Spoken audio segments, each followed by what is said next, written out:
Hey everyone, Jim here. Today we're going to be going over an MMO that uses real money for its economy and 5 things I've learned not to do. Let's get into it.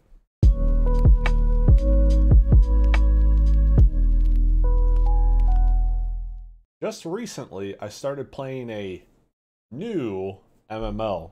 It actually came out back in 2003, and it's called Entropia Universe.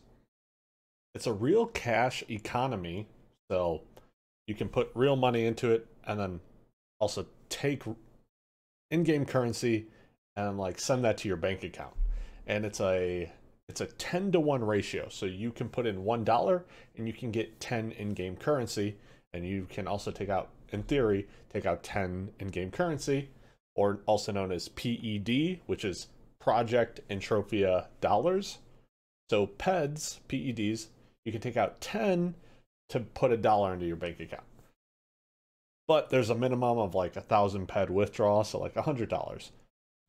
And this game is hella grindy. I've been playing for 5 days now, and I just hit level 6 on combat. Sure, I wasn't playing for like 18 hours a day, and I was doing other things, but I put in a pretty good amount of time, and the leveling system, it just takes a while. Not to mention there's over 100 different skills. But for these things, like, they kind of go with each other hand in hand. So like you could be using a laser pistol and skilling up your laser pistol accuracy, but then increasing your damage using the same weapon with weaponry. So then like you could, if you then go to a laser rifle, then you still have higher damage than you would have already because it's a laser weapon and you already know how to use laser weapons. So there's like back and forth for them as well. And aside from that, there are 3 different kinds of weapons. You have melee, you have range, and then there's also mind force, which is essentially magic. So it's the 3 different things. And there's also healing in the game. You can become a career healer. This game is, it's not really like any other MMO out there. Um, they've been around since before WoW, I believe, and they're pretty much sticking true to not so much paying attention to what the modern day MMO is. They're keeping their course, and it's doing pretty well for them. Um, they have a really dedicated community. There's not a whole lot of people who play it, but these people are very invested in the game. They do take it seriously. There are some people out there that have made this into a full-time job. There are people out there that have owned a planet. You can own a planet in this game. It costs like $6 million, but you could. Uh, and these are 5 things I learned not to do in my first week of playing the game. Number 1, sweat. It's a noob trap. You waste a lot of time for very little return. Sure, it costs you nothing, and if you're free to play, well, pretty much the only thing you can do. But you run around with an item and you collect sweat from the monster. You actually lose money, making around 1 PED an hour. And if you've been following, is 10 cents. So you're making 10 cents an hour. And why I say you're losing money is the electric bill or the internet. If you pay those bills. If you pay those bills, you're losing money. If you don't pay those bills, you're making 10 cents an hour.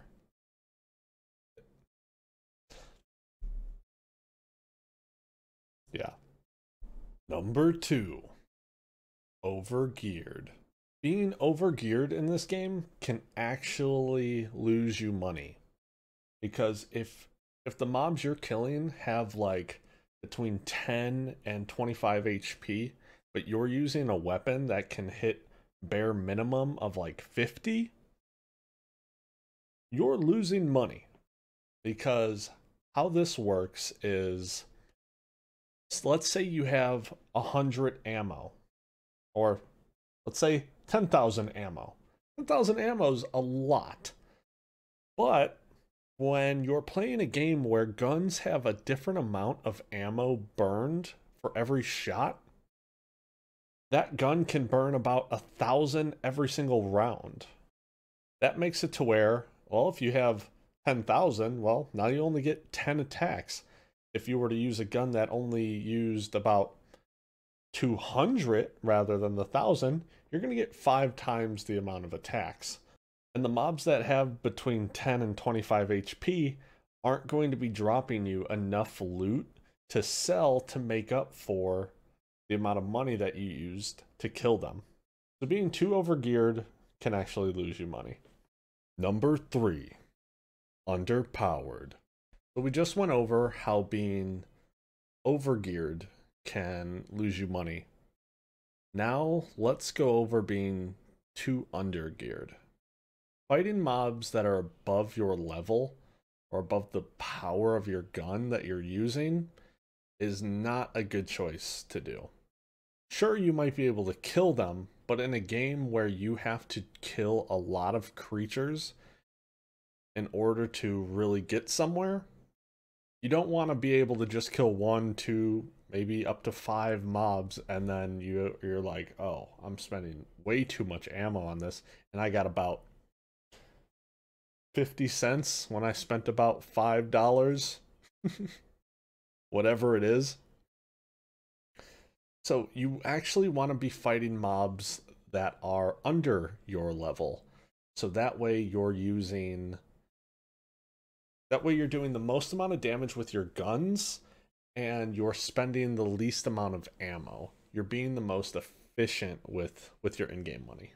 Number 4, impulse buys.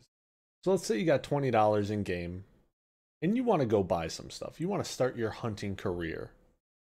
Go to the auction house, you find a pretty good weapon. You're like, oh man, I can use this. This has about 50 damage on it.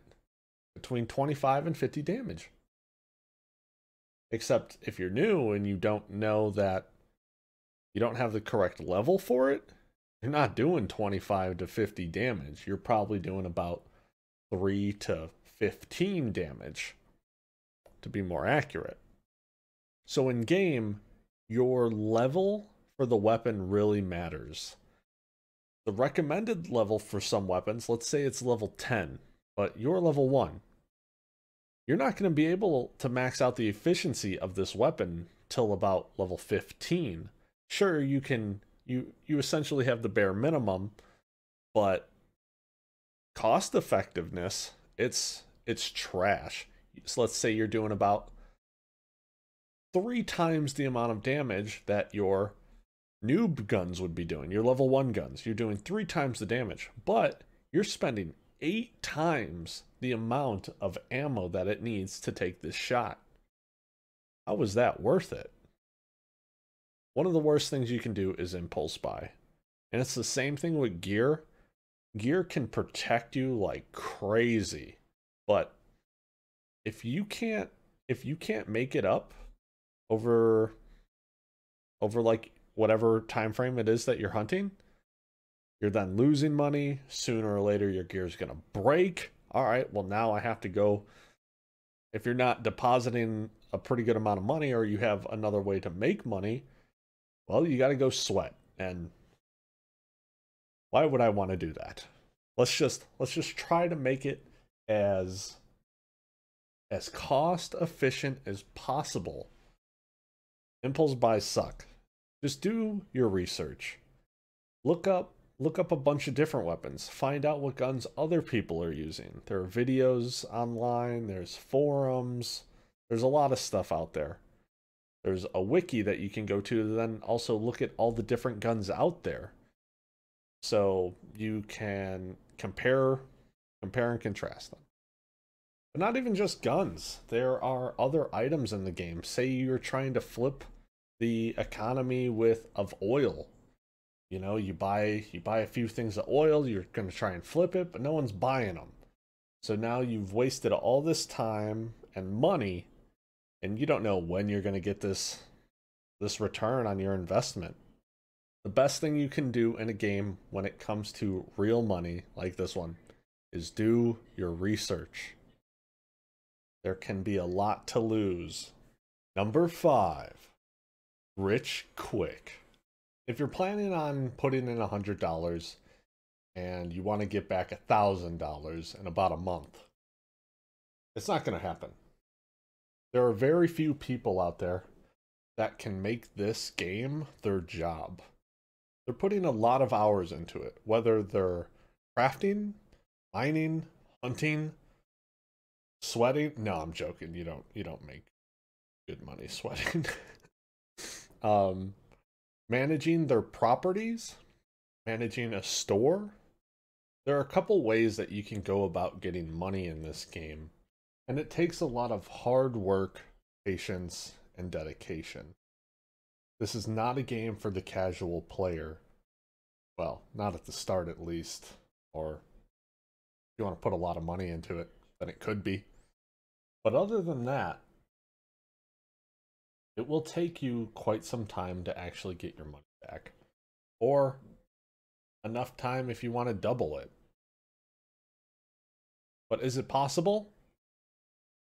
Yeah, it's possible. It just takes some time.